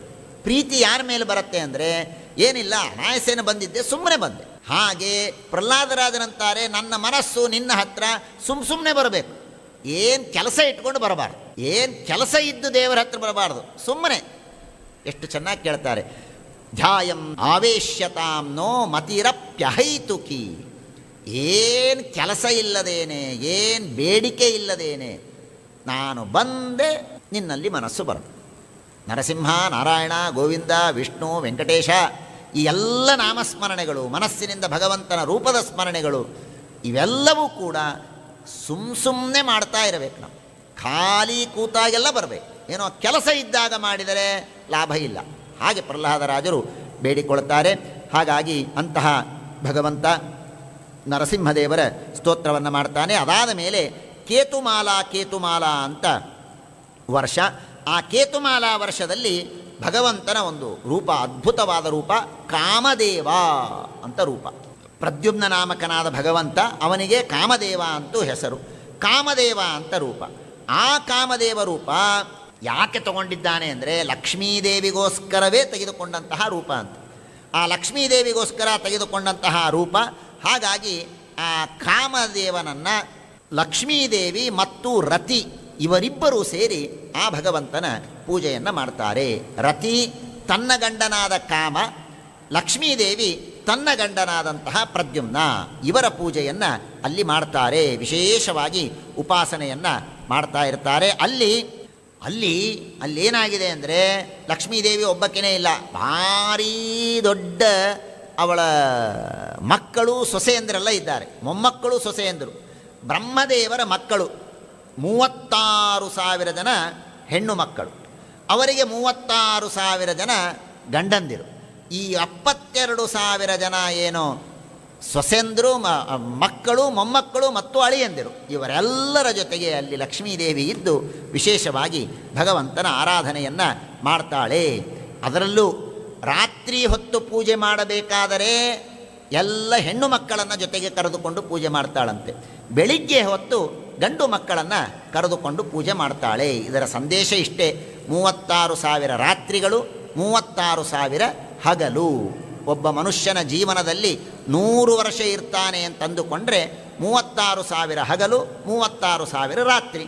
ಹಾಗಾಗಿ ಅವುಗಳಿಂದ ಭಗವಂತನ ಪೂಜೆಯನ್ನು ಮಾಡ್ತಾರೆ. ಅಲ್ಲಿಯೂ ಮಂತ್ರವನ್ನು ಹೇಳ್ತಾರೆ. ಹ್ರಾಂ ಹ್ರೀಂ ಹ್ರೂಂ ಓಂ ನಮೋ ಭಗವತೆ ಹೃಷಿಕೇಶಾಯ ಸರ್ವಗುಣ ವಿಶೇಷೈ ವಿಲಕ್ಷಿತಾತ್ಮನೆ ಆಕೂತೀನಾಂ ಚಿತ್ತೀನಾಂ ಚೇತಸಾಂ ವಿಶೇಷಾಣಾಂಚ ಅಧಿಪತಯೇ ಷೋಡಶಕಲಾಯ ಛಂದೋಮಯಾಯ ಅನ್ನಮಯಾಯ ಅಮೃತಮಯಾಯ ಸರ್ವಮಯಾಯ ಸಹಸೇ ಓಜಸೇ ಬಲಾಯ ಕಾಂತಾಯ ಕಾಮಾಯ ನಮಸ್ತೆ ಉಭಯತ್ರ ಭೂಯಾ. ಭಾಳ ಚೆನ್ನಾಗಿದೆ. ಆ ಕಾಮನಲ್ಲಿ ಪ್ರಾರ್ಥನೆಯನ್ನು ಮಾಡ್ತಾರೆ. ಆಕೂತೀನಾಂ ಚಿತ್ತೀನಾಂ ಚೇತಸಾಂ ವಿಶೇಷಾಣಾಂಚ ಅಧಿಪತಯೇ. ನಮ್ಮ ಮನಸ್ಸಿನಲ್ಲಿ ಬರುವಂತಹ ಯಾವೆಲ್ಲ ತರಹದ್ದು ಮನಸ್ಸಿನಲ್ಲಿ ಬರುವಂತಹ ನೆನಪಿನ ಶಕ್ತಿ, ಅದಕ್ಕೆ ಸ್ವಾಮಿ ನೀನು. ಮನಸ್ಸಿನಲ್ಲಿ ಬರುವಂತಹ ಜಡ್ಜ್ಮೆಂಟ್ ಶಕ್ತಿ, ಅದಕ್ಕೆ ಸ್ವಾಮಿ ನೀನು. ಮನಸ್ಸಿನಲ್ಲಿ ಇರುವಂತಹ ಧಾರಣಾ ಶಕ್ತಿ, ಅದಕ್ಕೆ ಸ್ವಾಮಿ ನೀನು. ಹೀಗೆ ನನ್ನ ಮನಸ್ಸಿನ ಏನೇನು ಶಕ್ತಿಗಳಿದೆಯೋ ಅದೆಲ್ಲದಕ್ಕೂ ಒಡೆಯನಾದಂತಹ ನಿನಗೆ ನಮಸ್ಕಾರ. ಉಭಯತ್ರ ಭೂಯಾ. ಎಲ್ಲ ತರಹದ ಕಾಮನೆಗಳು, ಲೌಕಿಕ ಕಾಮನೆಗಳು ಸರಿ, ಆಧ್ಯಾತ್ಮಿಕವಾದ ಕಾಮನೆಗಳು ಸರಿ, ಎಲ್ಲವನ್ನೂ ಕೊಡುವಂತಹ ನಿನಗೆ ನಮಸ್ಕಾರ ಎಂಬುದಾಗಿ ಹೇಳ್ತಾರೆ. ಲಕ್ಷ್ಮೀದೇವಿ ಆ ಭಗವಂತನ ಸ್ತೋತ್ರವನ್ನು ಮಾಡ್ತಾಳಂತೆ.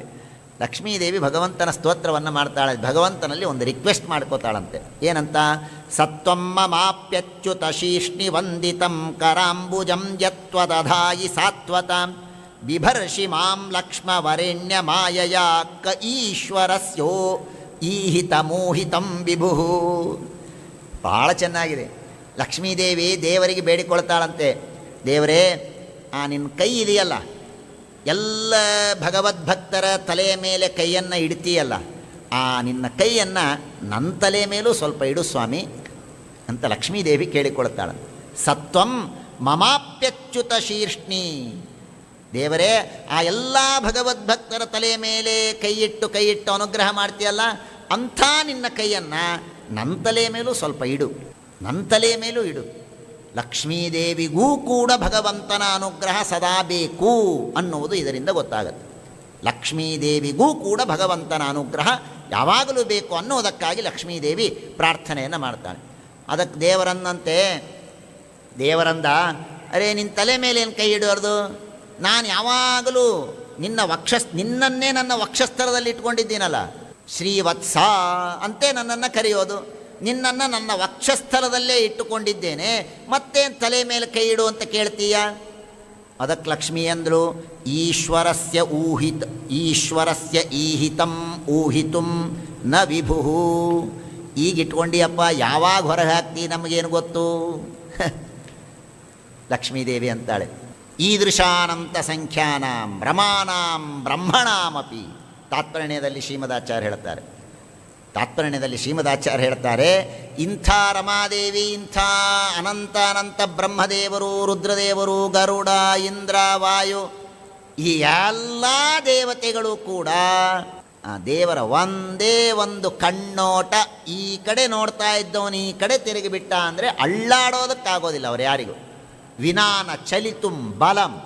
ಲಕ್ಷ್ಮೀದೇವಿ ಅಳ್ಳಾಡೋದಕ್ಕಾಗೋದಿಲ್ಲ. ಅಡಿಗೆ ಮಾಡೋದು ದೂರ ಇರಲಿ, ಬೆಡ್ ರಿಡನ್. ದೇವರ ಹಾಗೆ ಮಾಡೋದಿಲ್ಲ, ಆ ಮಾತು ಬೇರೆ. ಆದರೆ ಆ ಭಗವಂತನ ಮಹಿಮೆ ಆಗಿದೆ. ಹಾಗಾಗಿ ಲಕ್ಷ್ಮೀದೇವಿ ಅಂತಾಳೆ, ಈಗೇನೋ ಎದೆ ಮೇಲಿಟ್ಕೊಂಡು ಬಾರಿ ಲಕ್ಷ್ಮಿ ಅಂದು ಆಮೇಲೆ ಹೊರಗೆ ಹಾಕ್ಬಿಟ್ರೆ ನನ್ನ, ಅಯ್ಯಪ್ಪ ನಿನ್ನ ಮನಸ್ಸೊಳಗೆ ಏನಿದೆ ಅಂತ ತಿಳಿಲಿಕ್ಕೆ ನನಗೆ ಸಾಧ್ಯವಿಲ್ಲ, ಯಾವಾಗಲೂ ನಿನ್ನ ಕೈ ನನ್ನ ತಲೆ ಮೇಲೆ ಇರಲಿ ಎಂಬುದಾಗಿ ಲಕ್ಷ್ಮೀದೇವಿ ಪ್ರಾರ್ಥನೆ ಮಾಡ್ತಾಳೆ. ಸಮಾನಾಚ ಅಸೃತ್ಯುಪಕ್ರಮಾತ್ ಅಮೃತತ್ವಂಚ ಅನುಪೋಷ್ಯ. ಲಕ್ಷ್ಮೀದೇವಿಗೆ ಭಗವಂತನ ಉಪಾಸನೆಯನ್ನು ಮಾಡಿ ಇದೆಲ್ಲ ಪಡೆಯುವ ಅಗತ್ಯ ಇಲ್ಲ. ಅನಾದಿ ಕಾಲದಿಂದ ಭಗವಂತನ ಭಕ್ತಳು, ಅನಾದಿ ಕಾಲದಿಂದ ಭಗವಂತ ಅವಳ ಮೇಲೆ ಪೂರ್ಣ ಅನುಗ್ರಹವನ್ನು ಮಾಡಿದ್ದಾನೆ, ಎಲ್ಲವೂ ನಿಜ. ಆದರೆ ಇದರ ಮೂಲಕ ನಮಗೆ ಸಂದೇಶವನ್ನು ಲಕ್ಷ್ಮೀದೇವಿ ಭಾಗವತ ಕೊಡ್ತಾರೆ, ದೇವರ ಕೈ ನಮ್ಮ ತಲೆ ಮೇಲೆ ಇರಲಿ ಅಂತ ಬೇಡಿಕೊಳ್ಳು. ಇದು ಒಂದು ಪ್ರಾರ್ಥನೆ. ಈಗೊಂದು ಪ್ರಹ್ಲಾದರಾಜರು ಮಾಡಿದ ಪ್ರಾರ್ಥನೆಯನ್ನು ಒಂದು ಕೇಳಿದ್ರಲ್ಲ, ಹಾಗೆ ಇದೊಂದು ಪ್ರಾರ್ಥನೆ. ಏನಿಲ್ಲ, ಸತ್ವಂ ಮಮಾಪ್ಯಚ್ಯುತ ಶೀಷ್ಣಿ ವಂದಿತಂ ಕರಾಂಬುಜಂ ಯತ್ವದಧಾಯಿ ಸಾತ್ವತಾಂ. ಎಲ್ಲ ಸಜ್ಜನರ ಮೇಲೆ ಇಡುವಂತಹ ನಿನ್ನ ಆ ಕೈ ನನ್ನ ತಲೆಯ ಮೇಲೂ ಇರಲಿ ಅಂತ ದೇವರಲ್ಲಿ ಪ್ರದಕ್ಷಿಣೆ ಮಾಡಬೇಕಾದರೆ ಪ್ರಾರ್ಥನೆಯನ್ನು ಮಾಡಬೇಕು. ಅದಾದ ಮೇಲೆ ರಮ್ಯಕ ಅಂತ ದ್ವೀಪ, ರಮ್ಯಕ ಎಂಬಂತಹ ವರ್ಷ. ಆ ರಮ್ಯಕ ವರ್ಷದಲ್ಲಿ ಮತ್ಸ್ಯರೂಪಿಯಾದಂತಹ ಭಗವಂತ ಇರ್ತಾನೆ. ಆ ಮತ್ಸ್ಯರೂಪಿಯಾದ ಭಗವಂತನನ್ನು ವೈವಸ್ವತ ಮನು ಅಲ್ಲಿದ್ದು ವಿಶೇಷವಾಗಿ ಉಪಾಸನೆಯನ್ನು ಮಾಡ್ತಾನೆ. ಅದರ ಮಂತ್ರವನ್ನು ಹೇಳ್ತಾರೆ, ಓಂ ನಮೋ ಭಗವತೆ ಮುಖ್ಯತಮಾಯ ನಮಃ ಸತ್ವಾಯ ಪ್ರಾಣಾಯ ಓಜಸೆ ಸಹಸೆ ಬಲಾಯ ಮಹಾಮತ್ಸ್ಯಾಯ ನಮಃ. ಆ ಮಹಾಮತ್ಸ್ಯನಾದಂತಹ ನಿನಗೆ ನಮಸ್ಕಾರ. ಈ ಎಲ್ಲ ಚರಿತ್ರೆಗಳು ಮುಂದೆ ವಿಶೇಷವಾಗಿ ಬರುತ್ತೆ, ಆ ಸಂದರ್ಭದಲ್ಲಿ ತಿಳಿಯೋಣ. ಆ ಮತ್ಸ್ಯರೂಪಿ ಭಗವಂತನ ವರ್ಣನೆಯನ್ನು ಮಾಡ್ತಾರೆ. ಭವಾನ್ಯುಗಾಂತಾರ್ಣವ ಊರ್ಮಿ ಮಾಲಿನಿ ಕ್ಷೋಣೀಮಿ ಮಾಮೋಷಧಿ ವೀರುಧಾಂ ನಿಧಿಂ ಮಯಾ ಸಹೋರುಕ್ರಮ ಊಹ ಓಜಸ ತಸ್ಮೈ ಜಗತ್ಪ್ರಾಣ ಗುಣಾತ್ಮನೇ ನಮಃ. ಜಗತ್ಪ್ರಾಣ ಗುಣಾತ್ಮನೇ. ಇವತ್ತು ಈ ಮನ್ವಂತರದಲ್ಲಿ, ವೈವಸ್ವತ ಮನ್ವಂತರದಲ್ಲಿ ಇರುವ ನಾವು ನೀವೆಲ್ಲ ಏನಾದರೂ ತಿಂತಾ ಇದ್ದರೆ, ಉಣ್ತಾ ಇದ್ದರೆ ಅದೆಲ್ಲವೂ ಮತ್ಸ್ಯರೂಪಿಯಾದ ಭಗವಂತನ ಅನುಗ್ರಹ. ಯಾಕೆ ಅಂದರೆ ಹೋದ ಮನ್ವಂತರ ಆದ ಮೇಲೆ ಪ್ರಳಯ ಆದಾಗ ವೈವಸ್ವತ ಮನುವಿಗೆ ಹೇಳಿ ಹೋದ ಮನ್ವಂತರದಲ್ಲಿ ಇದ್ದ ಎಲ್ಲ ಔಷಧಿ ವನಸ್ಪತಿಗಳನ್ನೆಲ್ಲ ಸ್ಟೋರ್ ಮಾಡಿ, ಅದೇನೋ ಒಂದು ಸ್ಟೋರೇಜ್ ಇದೆ ಅಂತೆ, ಅದರ ಹೆಸರು ನೆನಪಾಗ್ತಾ ಇಲ್ಲ ನನಗೆ. ನಾರ್ವೆಯಲ್ಲಿ ಒಂದು ಸ್ಟೋರೇಜ್ ಇದೆ. ಇಡೀ ಜಗತ್ತಿನ ಎಲ್ಲ ದೇಶದವರು ಕೂಡ ತಮ್ಮಲ್ಲಿ ಇರುವಂತಹ ಏನು ಗಿಡ ಮರಗಳ ಮೂಲ ಬೀಜಗಳಿದೆ, ಆ ಬೀಜಗಳನ್ನು ಅಲ್ಲಿ ಸಂಗ್ರಹ ಮಾಡಬೇಕಂತ. ಎಲ್ಲ ದೇಶದವರು ಸುಮಾರು 185 ದೇಶದವರು ಅದನ್ನು ಸಂಗ್ರಹ ಮಾಡಿ ಇಟ್ಟಿದ್ದಾರೆ. ನಾರ್ವೇದಲ್ಲೋ ಎಲ್ಲೋ ಇದೆ ಅಂತ ನಾನು ಕೇಳಿದ್ದೇನೆ. ಭಾರಿ ಅದು ಯಾಕೆ ಅಂದರೆ ಮುಂದೆ ಅಕಸ್ಮಾತ್ ಈ ಒಂದು ಗಿಡದ ಸಂತತಿ ಹೋಗಿಬಿಟ್ರೆ ಮತ್ತೆ ಅದನ್ನು ಮರಳಿ ಪಡೆಯಬೇಕು ಅನ್ನುವುದಕ್ಕಾಗಿ ಆ ಒಂದು ವ್ಯವಸ್ಥೆಯನ್ನು ಎಲ್ಲ ದೇಶದವರು ಸೇರಿ ಒಪ್ಪಂದವನ್ನು ಮಾಡಿಕೊಂಡಿದ್ದಾರೆ ಅಂತ ನಾನು ತಿಳಿದೆ. ಹಾಗೆ ಇದು ಇವತ್ತು ಮಾಡಿದ್ದು, ಅವತ್ತೇ ಮತ್ಸ್ಯರೂಪಿಯಾದ ಭಗವಂತ ಮಾಡಿಟ್ಟಿದ್ದಾನೆ. ಹೋದ ಮನ್ವಂತರದಲ್ಲಿರುವ ಎಲ್ಲ ಔಷಧಿ ವನಸ್ಪತಿಗಳನ್ನೆಲ್ಲ ಸಂಗ್ರಹ ಮಾಡಿ ಇಟ್ಟುಕೋಂತ ಸತ್ಯವ್ರತನಿಗೆ ಹೇಳಿ ಅವನ ಮೂಲಕ ಇವತ್ತು ನಾವೆಲ್ಲ ಭೋಗ ಮಾಡ್ತಾ ಇದ್ದೇವೆ. ಹಾಗಾಗಿ ಅಂತಹ ಮತ್ಸ್ಯರೂಪಿಯಾದ ಭಗವಂತನಿಗೆ ನಮಸ್ಕಾರ. ಆಮೇಲೆ ಹಿರಣ್ಮಯ ಎಂಬಂತಹ ವರ್ಷ ಅಲ್ಲಿ ಕೂರ್ಮರೂಪಿಯಾದ ಭಗವಂತ ಇದ್ದಾನೆ. ಅವನನ್ನು ಪಿತೃದೇವತೆಗಳು ಅರ್ಯಮ ಅಂತ ಪಿತೃಗಳಿಗೆ ರಾಜ, ಅವನು ಅಲ್ಲಿದ್ದು ವಿಶೇಷವಾಗಿ ಉಪಾಸನೆಯನ್ನು ಮಾಡ್ತಾನೆ. ಓಂ ನಮೋ ಭಗವತೆ ಅಕೂಪಾರಾಯ ಸರ್ವಸತ್ವಗುಣ ವಿಶೇಷಣಾಯ ನೋಪಲಕ್ಷಿತಸ್ಥಾನಾಯ ನಮೋ ವರ್ಷ್ಮಣೇ ನಮಃ ಪ್ರಮಾಣಾಯ ನಮಃ ಭೂಮ್ನೇ ನಮಃ ಅವಸ್ಥಾನಾಯ ನಮಸ್ತೆ ನಮಸ್ತೆ ಎಂಬುದಾಗಿ ಆ ಕೂರ್ಮರೂಪಿಯಾದ ಅವತಾರ ದಶಾವತಾರ. ದೇವರ ಮುಂದೆ ಹೋಗಿ ನಮಸ್ಕಾರ ಮಾಡಿ, ದಶಾವತಾರದ ದೇವರೇ ನಿನಗೆ ನಮಸ್ಕಾರ. ದೇವರು ಸಿಟ್ಟಿಗೆ ಬರ್ತಾನ? ಇಲ್ಲ. ಸರಿ ಅಂತ ದೇವರಿಗಿದ್ದದ್ದು ಎಷ್ಟು ಅವತಾರ? ಅನಂತ ಅವತಾರಗಳು. ಅನಂತ ಅವತಾರ ಇರುವ ದೇವರಿಗೆ ನೀನು 10 ಅವತಾರದ ಸ್ವಾಮಿಯೇ ಬಾ ಅಂತಾನೆ, ಓಕೆ ಅಂತಾನೆ. ಇನ್ನೂ ಸ್ವಲ್ಪ ಬುದ್ಧಿವಂತರಿದ್ದೇ ನಿನಗೆ 12 ಅವತಾರಗಳಿದೆ, 5 ಅವತಾರಗಳಿದೆ, 100 ಅವತಾರಗಳಿದೆ, 1000 ಅವತಾರಗಳಿದೆ. ನೀವೇನೇ ಹೇಳಿ ದೇವರಿಗಿರುವ ಅವತಾರದ ಮುಂದೆ ನಾವೇನು ಸಂಖ್ಯಾ ಹೇಳಿದರೂ ಆ ಸಂಖ್ಯೆ ಸರಿದೂಗೋದಿಲ್ಲ. ಆದರೂ ದೇವರು ಸ್ವೀಕಾರ ಮಾಡ್ತಾನೆ. ಯಾಕೆ ಅಂದರೆ ನಾವು 10 ಅಂದರೂ ದೇವರು ಅನ್ಕೋತಾನೆ. 10 ಅನ್ನೋದಕ್ಕೆ ಅನಂತ ಅಂತ ಅರ್ಥ ಇದೆ. ಆಯಿತು ಬಾ. 100 ಅನ್ನೋ ಶಬ್ದಕ್ಕೂ ಅನಂತ ಅಂತ ಅರ್ಥ ಇದೆ. ಸರಿ, ನೀ 100 ಅಂದ್ಯಾ, ಅದನ್ನು ಅನಂತ ಅಂತೆ ನಾನು ತಗೋತೇನೆ ಅಂತ ದೇವರು ಎಲ್ಲ ಭಕ್ತರು ಮಾಡುವಂತಹ ಸ್ತೋತ್ರಗಳನ್ನು ಸ್ವೀಕಾರ ಮಾಡ್ತಾನೆ. ಹಾಗಾಗಿ ಅಂತಹ ಭಗವಂತನಿಗೆ ನಮಸ್ಕಾರ. ಅಂದರೆ ಹೇಗಿದೆ ತಮಾಷೆಯ ಸಾಮಾನ್ಯ ದೃಷ್ಟಾಂತವನ್ನು ತಿಳ್ಕೊಳ್ಳೋದಾದರೆ, ಒಂದು ಮಗುವಿನ ಕೈಯಲ್ಲಿ 100 ರೂಪಾಯಿ ಅಂತ ನಾನು ಕೊಟ್ಟಿರ್ತೇನೆ. ಆ 100 ರೂಪಾಯಿ ತೊಗೊಂಡು ಹೋಗಿ ಆ ಮಗು ಅಂಗಡಿಗೆ ಕೊಡ್ತಾಳೆ. ಅಂಗಡಿಗೆ ಕೊಟ್ಟರೆ ಆ 100 ರೂಪಾಯಿಗೆ ಅವನೇನು ಕೊಡಬೇಕು? ಒಂದು 20 ಚಾಕ್ಲೇಟ್ ಕೊಡಬೇಕು, ಒಂದು 50 ಚಾಕ್ಲೇಟು ಕೊಡಬೇಕು. ಆದರೆ ಆ 100 ರೂಪಾಯಿಗೆ ಅವನು ಏನು ಮಾಡ್ತಾನೆ? ಒಂದು ದೊಡ್ಡದಾದಂತಹ ಭಾರಿ ಒಂದೇನೋ ವಸ್ತುವನ್ನು ಕೊಟ್ಟು ಬಿಡ್ತಾನೆ. ಭಾರಿ ವಸ್ತುವನ್ನು ಕೊಡ್ತಾನೆ.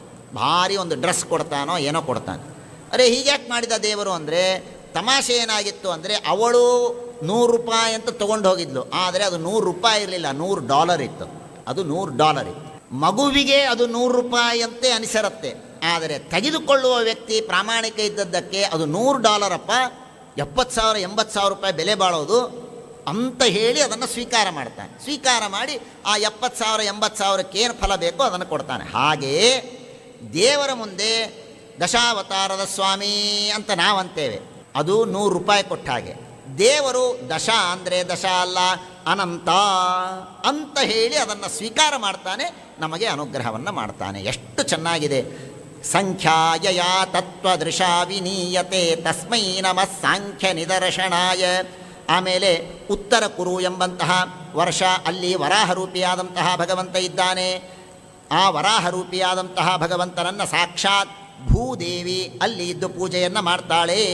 ಓಂ ನಮೋ ಭಗವತೆ ಮಂತ್ರತತ್ವಲಿಂಗಾಯ ಯಜ್ಞಕ್ರತವೇ ಮಹಾಧ್ವರಾವಯಾಯ ಮಹಾಪುರುಷಾಯ ನಮಃ ಕರ್ಮಶುಕ್ಲಾಯ ತ್ರಿಯುಗಾಯ ನಮಸ್ತೆ ಎಂಬುದಾಗಿ ಆ ವರಾಹರೂಪಿಯಾದಂತಹ ಭಗವಂತನ ಸ್ತೋತ್ರವನ್ನು ಮಾಡ್ತಾಳೆ. ಶ್ರೀಕೃಷ್ಣಾರ್ಪಣಮಸ್ತು.